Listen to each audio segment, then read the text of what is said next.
Саламатсыздарбы. Эмесе Геошондо программасы. Коронавирус жұққан адам улам жаңылар қатталуыда. Нуақатты 61 жаштағы бір адам қаза болды. Ал COVID-19 менен орығаны тастықталған. Аға чейін Алабұқада 82 жаштағы аял киши қайтыш болған, анын диагнозы толық тақталған емес. Ал ортодық контакт болғандар үшін вирус жұққандан кейін оры пайда болғанға чейінки тымызын уақытта аяқта паратады. Анымен қатар Саламаттық сақтау министрлігі білдіргендей, ковидтен 5 адам айықты, 3-і Жалабатта жана дағы 2 Алабұқада. Бірағалар ковидмен орыбағаны да мүмкін, анткени алғашқы диагноз тур эмес болып қойылып қалғаны ықтимал. Елалық эксперттер болса, ковидке алып келген SARS-CoV-2 деген вирус жұқса, адамда орынын сыртқы белгілері еш көрінбөші де мүмкін екені анықталды. Егер бұл чын болса, Қырғызстанның Саламаттық сақтау министрлігі башынан тур емес ықматандап алған. Алар дүниенің бардық мамлекеттерін категорияға бөліп, арбашқа өлкөдөн келгендерді арбашқа текшерген. Коопсуздук кеңеши болса кечеүнү алар берген бир нече сунушту Саламаттык сактоо министрлиги аткарбай койгон деп билдирди. Ошондуктан азыр шашылыш чара көрүүгө туура келүүдө.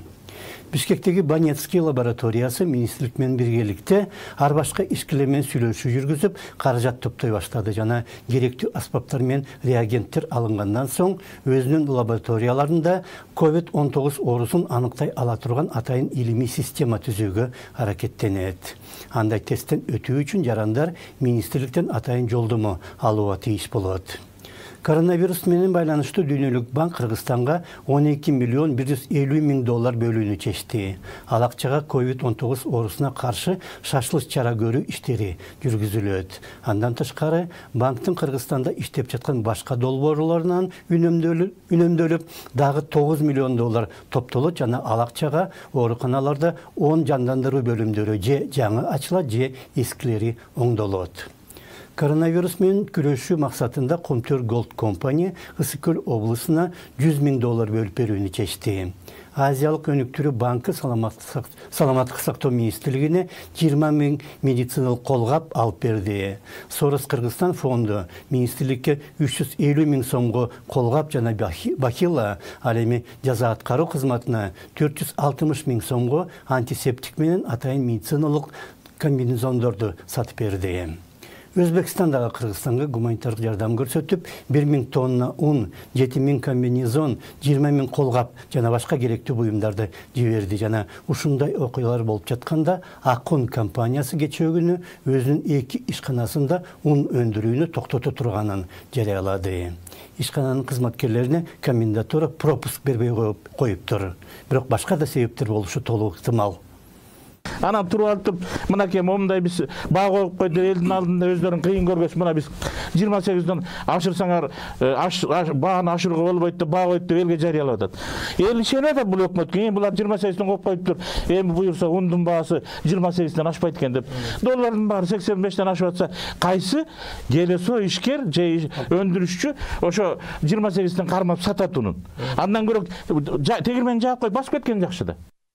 Элдин баары жапа чегүүдө. Ишканалар жабылып, миллиондогон адамдын күнүмдүк аракеттери чектелип калды. Канчалаган адамдын канчалаган планы бузулду. Көптөгөн адам ооруп, айрымдар навыт кете баштады. Жүздөгөн кыргыз жарандары чет өлкөдө жумушсуз калып, мекенине кайта албай жатат. Акун компаниясы болсо пропуск бербей койду деп ишин токтотот экен. Ал эми комендатура аларга пропуск жазылган дейт.